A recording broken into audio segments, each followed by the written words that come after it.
Shadows over the empire, the gathering storm. It was a time of turmoil. The year was 238 CE, and the Roman Empire, so often imagined as an unstoppable juggernaut, was trembling under the weight of its own contradictions. Once united in purpose, Rome now found itself fractured, not by foreign conquest, but by internal decay, succession crises, and a swelling tide of threats along its vast borders. The stage was set for one of the most volatile and transformative periods in its long history, the crisis of the 3rd century. To understand how the empire unraveled, one must begin with the rise of Maximinus Thrax, a towering Thracian soldier who had clawed his way up from the ranks. His reign marked a significant turning point, not because of the wars he waged, but because of how he came to power. Gone were the days when emperors ascended through orderly senatorial approval or dynastic succession. Instead, the legions, hardened and battle-scarred, became kingmakers. Their loyalty, often swayed by gold or fear, was now the deciding force in Roman politics. Maximinus's rule was harsh and unpopular among the elite. He spent much of his reign fighting along the Danube frontier, ignoring Rome's internal discontent. The Senate, increasingly sidelined, responded in kind, proclaiming not one, but 2 emperors in opposition, Gordian I and Gordian II. Though their rebellion was short-lived, it symbolized a new era in which emperors were as vulnerable to assassination and revolt as they were to foreign enemies. The eventual rise of the child emperor Gordian III, after a rapid succession of pretenders and usurpers, offered only fleeting hope. Behind the glittering titles and ceremonial processions, the machinery of the empire was breaking down. The Praetorian Guard, once protectors of imperial dignity, had become notorious for selling the throne to the highest bidder. Meanwhile, in the provinces, governors weighed their chances, wondering whether they too might march on Rome and claim the purple. But while Rome's politicians played their deadly games, the frontiers groaned under pressure. In the east, the Sassanid Empire, young, ambitious, and resurgent under Shapur I, was becoming bolder by the year. Shapur's campaigns were not mere raids, they were calculated invasions, aimed at reclaiming lands that had once belonged to the Achaemenids and Seleucids. The Roman East was a prize, and Shapur wanted it back. In 243 CE, a new figure rose to meet this threat, Timesitheus, a skilled and loyal military commander who became the father-in-law of Gordian III. Under his guidance, the Roman armies marched eastward with surprising success. The young emperor himself accompanied the campaign, earning praise for his presence, even if the real decisions were made by his older, more experienced general. Victory at Resina boosted Roman morale. The Persian forces were pushed back, and the eastern provinces were momentarily secured. Yet, as so often happened during this era, success was short-lived. Timesitheus fell ill, or perhaps was poisoned, during the campaign. His death left a vacuum that was quickly filled by a new and more ambitious man, Marcus Julius Philippus, known to history as Philip the Arab. Philip wasted no time in consolidating power. He maneuvered politically, isolated the youthful Gordian III, and eventually declared himself emperor. Gordian's fate remains a mystery. Some sources suggest he died in battle against the Persians, others claim he was murdered on Philip's orders. Whatever the truth, by 244 CE, Philip ruled the empire. To secure legitimacy, Philip returned to Rome and styled himself as a restorer of peace. He celebrated the 1000th anniversary of Rome's founding with great pomp, distributing lavish gifts and holding extravagant games. But beneath the surface, the empire remained brittle. The frontiers continued to simmer with unrest, and economic instability was spreading. To pay the army and fund his spectacles, Philip debased the currency, setting off inflation that would haunt Rome for decades. In 249 CE, Philip's reign ended as abruptly as it began. A commander named Decius, sent to quell a Gothic uprising in the Balkans, was proclaimed emperor by his troops. Forced to choose between loyalty to Rome and his own survival, Decius marched on Italy. The two armies met at Verona, and Philip was killed. Yet Decius's victory brought no lasting peace.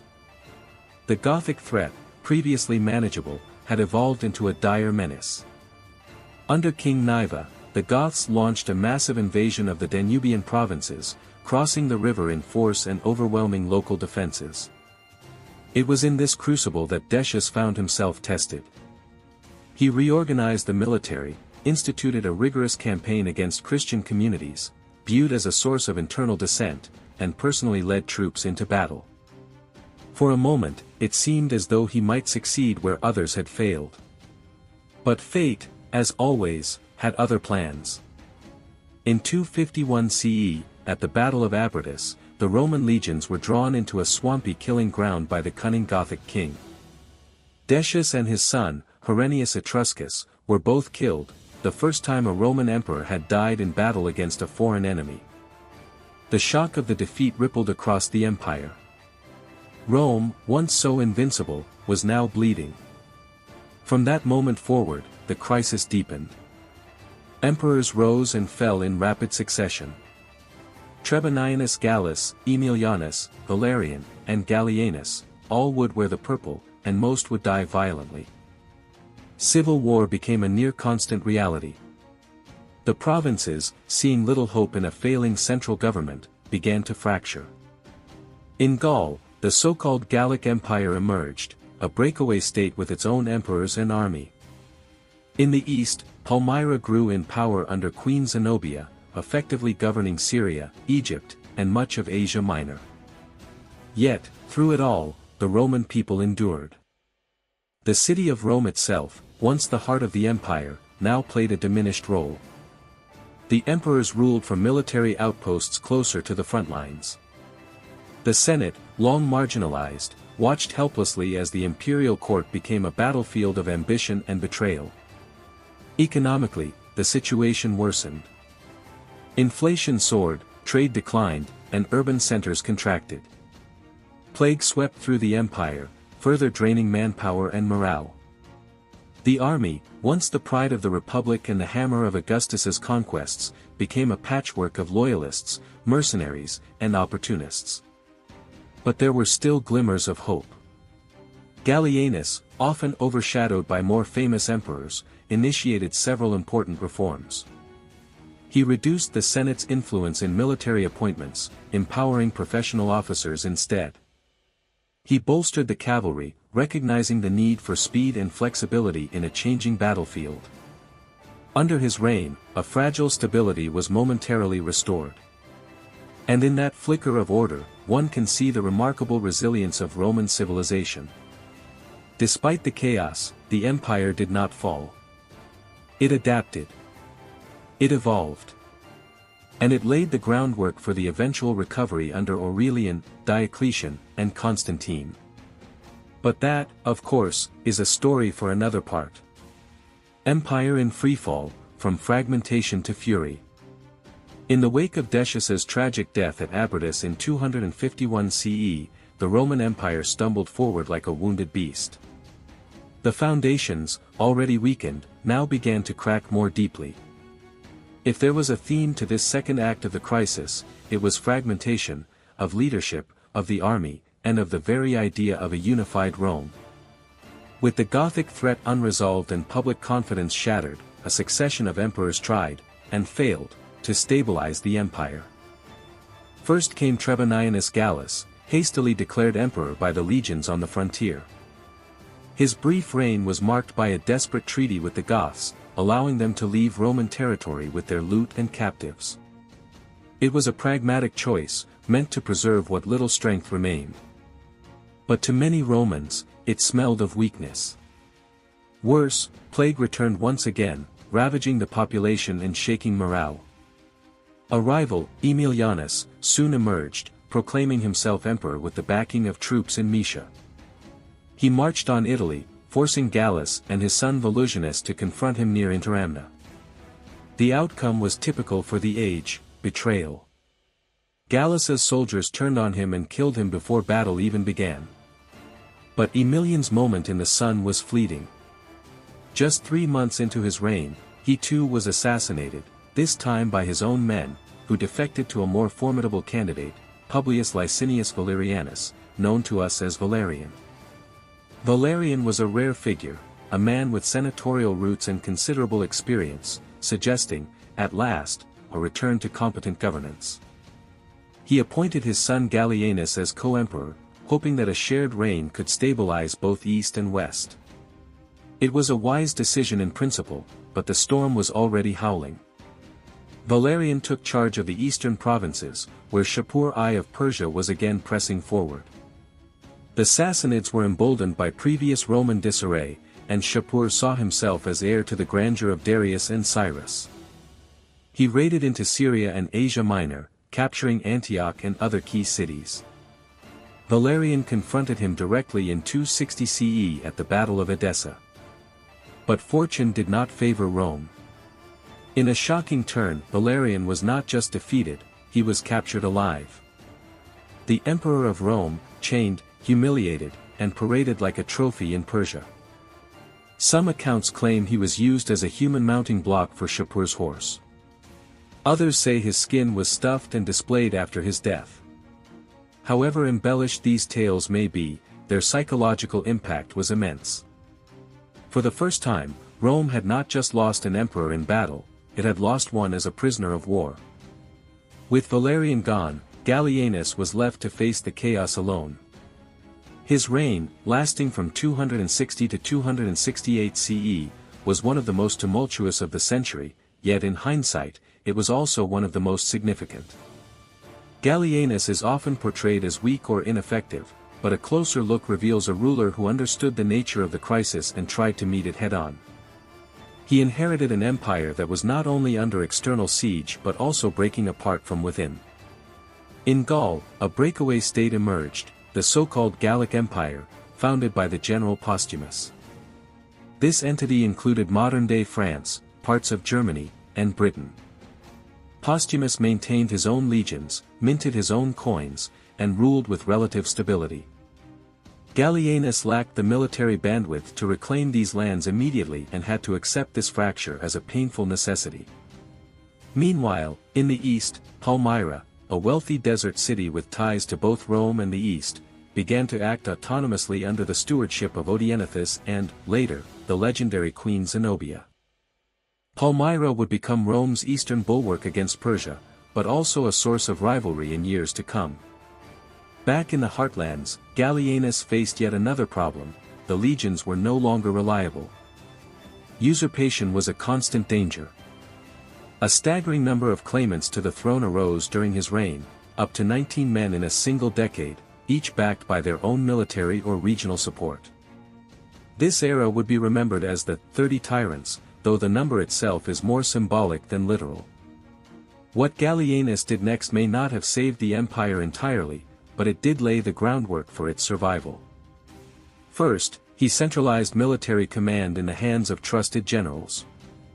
The old tradition of senatorial appointments was sidelined. Gallienus created a new class of professional officers, men of skill, not pedigree. He also recognized the value of mobility in warfare. The slow, ponderous legions were being outmaneuvered by both barbarians and internal rebels. To counter this, Gallienus built up the cavalry, making it the centerpiece of Roman tactics for the first time. This shift was revolutionary. Under generals like Aurelius, the Roman cavalry became a strike force capable of swift, decisive action. This reformation was vital as the empire faced increasingly mobile foes, from Gothic horsemen to Persian cataphracts. Yet, despite these reforms, Gallienus remained unpopular among the aristocracy. His distancing from the Senate and reliance on equestrian officers alienated the traditional elite. In 268 CE, while confronting yet another usurper, Aurelius, his own former general, Gallienus was assassinated by a conspiracy of officers. It was a cruel irony. The man who had done so much to professionalize the army was brought down by the very institution he had empowered. But Gallienus's legacy endured. The cavalry would remain Rome's tactical spearhead for centuries, and the professional army would become the backbone of imperial survival.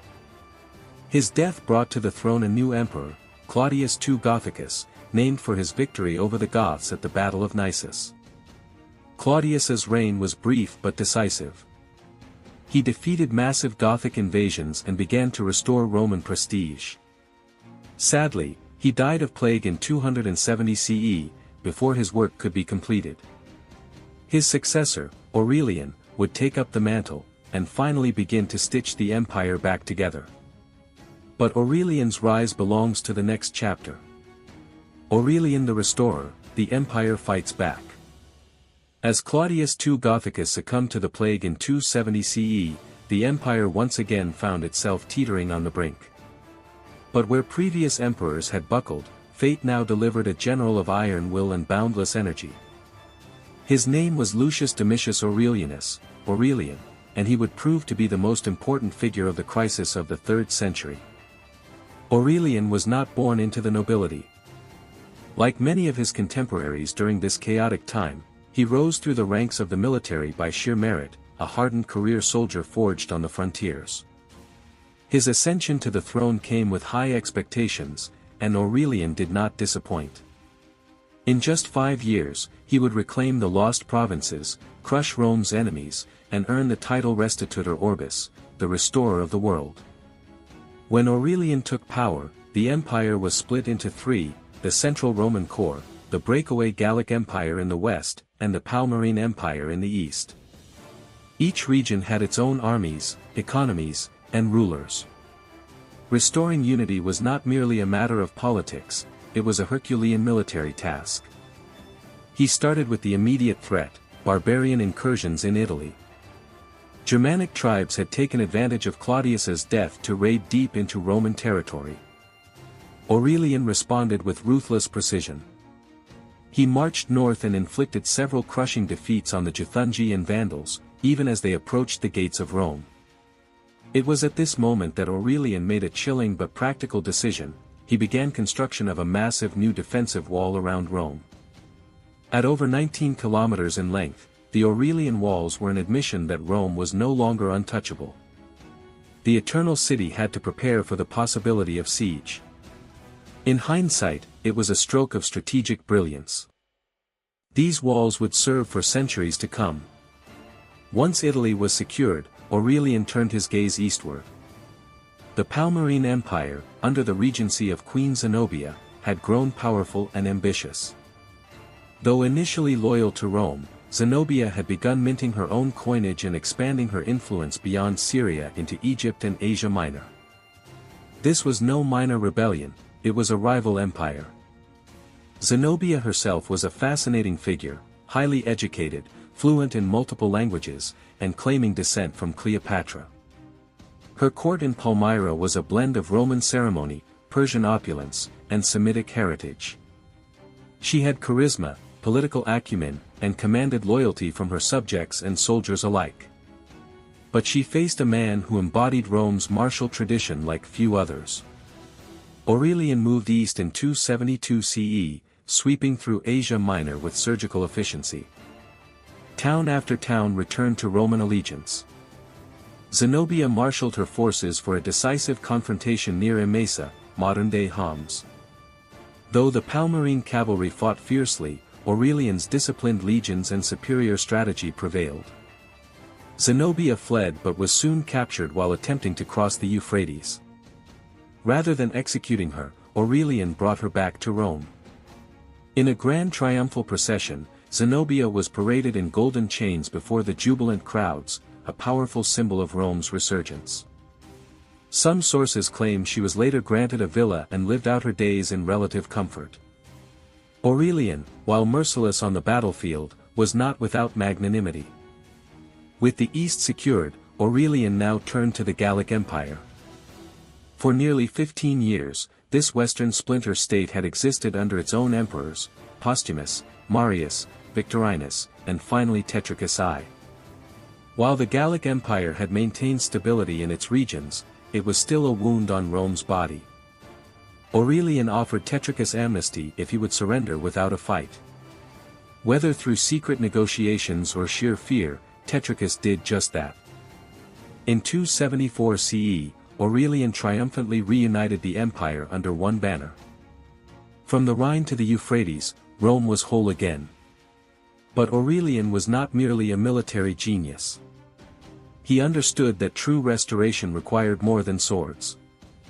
The empire's economy was in shambles. The currency had been heavily debased, leading to rampant inflation. Aurelian reformed the coinage, introducing a new silver standard with clearer markings to rebuild public trust.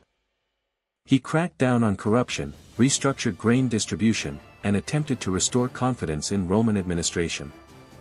He also made a controversial religious move. Recognizing the growing fragmentation of faith across the empire, Aurelian promoted the cult of Sol Invictus, the unconquered sun, as a unifying force. He built a grand temple in Rome and made the solar deity central to the imperial cult. Some historians believe this paved the way for the later acceptance of monotheism under Constantine. Despite his achievements, Aurelian's reign ended not with a glorious retirement but with betrayal. In 275 CE, while preparing a campaign against the Persians, he was assassinated by his own officers, apparently deceived by a forged document accusing Aurelian of plotting their execution. It was a tragic and ironic end for a man who had done more than any other to save the Roman world. His death plunged the empire into brief confusion. But Aurelian had bought Rome time it desperately needed. The string of short-lived emperors that followed, Tacitus, Florianus, and Probus, struggled to maintain the unity and momentum Aurelian had achieved. Yet the cracks had been sealed, if only temporarily.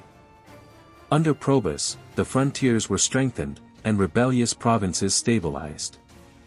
Agricultural reforms and military roads reinforced control across the Danube and the east. By the time Diocletian rose to power in 284 CE, the stage had been set for radical transformation. Aurelian's legacy, military centralization, religious cohesion, economic reform, would serve as the blueprint for the empire's next great rebirth. His brief reign proved that even in an age of crisis, the Roman ideal of order and power could still rise from the ashes. Diocletian and Constantine, the final transformation. In the closing decades of the 3rd century, Rome stood at a crossroads. The empire had been reunified, its borders tentatively stabilized, and its currency reformed, thanks to Aurelian's brilliant efforts. But the roots of chaos ran deep. Political assassinations, economic decay, external pressure, and internal rebellion had become ingrained in the imperial system. It was clear to anyone with eyes to see, Rome could not continue as it had for the previous 3 centuries. It needed more than a soldier emperor. It needed reinvention. Enter Gaius Aurelius Valerius Diocletianus, Diocletian, an ambitious officer of humble origin, like so many others during the crisis. After the short reigns of Tacitus, Florianus, and Probus, Diocletian emerged victorious in yet another civil war. But what separated him from his predecessors was not just military might, it was vision. Diocletian understood what had eluded many before him, that the Roman Empire was too vast, too complex, and too threatened to be governed by a single man in a single city. It required decentralization, structure, and foresight. In 293 CE, he enacted one of the most radical administrative reforms in Roman history, the Tetrarchy. The Tetrarchy, or rule of 4, divided the empire into 2 halves, east and west, each ruled by an Augustus, senior emperor, and a Caesar, junior emperor. Diocletian ruled the east himself, while his trusted partner Maximian took the west. Their Caesars, Galerius and Constantius Chlorus, were groomed to succeed them. The idea was simple but revolutionary: create a chain of succession, eliminate power vacuums, and allow rapid response to threats across the empire. For a time, it worked. The borders were held. Rebellions were suppressed. The price of imperial stability was the death of Roman republican ideals, which by this point were little more than ancient myths. Diocletian also expanded upon Aurelian's economic reforms. He introduced state-controlled prices, attempted to fix inflation with the edict on maximum prices, and massively expanded the imperial bureaucracy. But perhaps most famously, or infamously, he began the great persecution of Christians. To Diocletian, unity of religion was crucial to unity of state. Christianity, still a minority faith but rapidly growing, was seen as dangerously subversive. Its refusal to honor traditional Roman gods and the imperial cult was, in Diocletian's eyes, tantamount to treason. Churches were destroyed, scriptures burned, and thousands of Christians were imprisoned, tortured, or executed.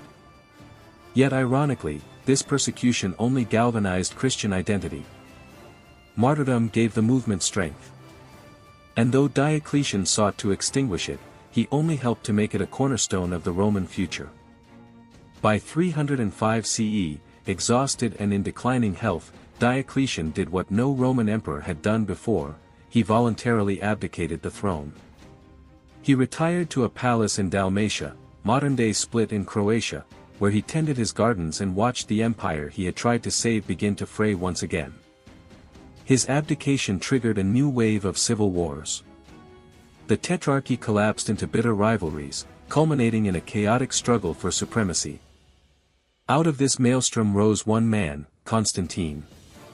Constantine the Great, son of Constantius Chlorus, seized control of the Western Empire after defeating Maxentius at the Battle of the Milvian Bridge in 312 CE. It was here that, according to Christian sources, Constantine experienced a vision, a cross of light in the sky with the words in hoc signo vinces, in this sign, conquer. He ordered his soldiers to paint the Chi-Rho, the first two letters of Christ, in Greek, on their shields. Against the odds, Constantine triumphed. This marked not only a pivotal military victory but the beginning of a profound religious transformation. In 313 CE, Constantine issued the Edict of Milan, legalizing Christianity and ending the persecutions. This was not yet the Christianization of Rome, that would come later, but it was a decisive step toward it. For the first time, a Roman emperor openly supported the once-hunted faith. Over the next decade, Constantine consolidated power, eventually defeating Licinius to become sole ruler of a reunited empire in 324 CE. He continued many of Diocletian's administrative reforms but added his own innovations. Among the most dramatic was the founding of a new imperial capital, Constantinople, built on the ancient city of Byzantium. Located on the Bosporus, it straddled Europe and Asia and would serve as the Eastern Roman capital for over a millennium. With its strong walls, strategic location, and rich cultural heritage, Constantinople was the new Rome, but Christian, imperial, and Eastern in character. Under Constantine, the role of the emperor evolved again. He was no longer just a military commander or civic authority, he became a divinely sanctioned ruler, God's chosen on earth. The fusion of church and state began in earnest. Constantine also called the Council of Nicaea in 325 CE, seeking to unify Christian doctrine and solidify imperial support. This was the first ecumenical council in church history, laying the groundwork for centuries of theological and political entanglement. But Constantine's legacy is not without complexity. While hailed as the first Christian emperor, he was baptized only on his deathbed. His court retained much of the pagan pomp and ceremonial of previous emperors. And his sons, who inherited the empire, would plunge it into new cycles of infighting. Still, by the time of Constantine's death in 337 CE, the transformation was complete. The crisis of the 3rd century had begun with a fragmented empire on the verge of collapse. It ended with a reborn Roman state, militarily centralized, bureaucratically managed, and religiously revolutionized. This new Rome, Christian, hierarchical, and deeply autocratic, was no longer the Rome of the Republic or even the Principate. It was the Rome of late antiquity, the empire that would endure in the east as Byzantium for another 1,000 years. The western half would eventually fall in 476 CE. But that too was a process, not a moment. And the echoes of the crisis never truly faded. The century that changed everything. The crisis of the 3rd century is often overlooked compared to the glory of Augustus or the drama of Julius Caesar. But in many ways, it was the most consequential period in Roman history. In the span of 100 years, the empire survived over 70 emperors and usurpers. fended off Gothic migrations, Persian invasions, and internal civil wars. Rebuilt its economic and military foundations. Transitioned from pagan pluralism to Christian dominance. Laid the groundwork for the medieval world. It was a crucible in which the old Roman world was broken, and a new one forged. The men who guided Rome through this storm, Gallienus, Aurelian, Diocletian, Constantine, were not just emperors. They were reformers, warriors, and survivors. And their legacy endures in everything from modern government bureaucracy to military rank structures and the very concept of a unified state religion. When we look back on Rome, we often imagine marble temples and triumphant generals. But we should also remember the grit of the 3rd century, the century that nearly destroyed the empire, and also saved it. This is the Mysteries of the Ages channel. If you've journeyed with us this far, thank you. Be sure to subscribe, like, and support us on Patreon to help us continue uncovering the forgotten chapters of human history. And always remember, history doesn't just teach us about the past, it reminds us what can be endured, and what can be reborn.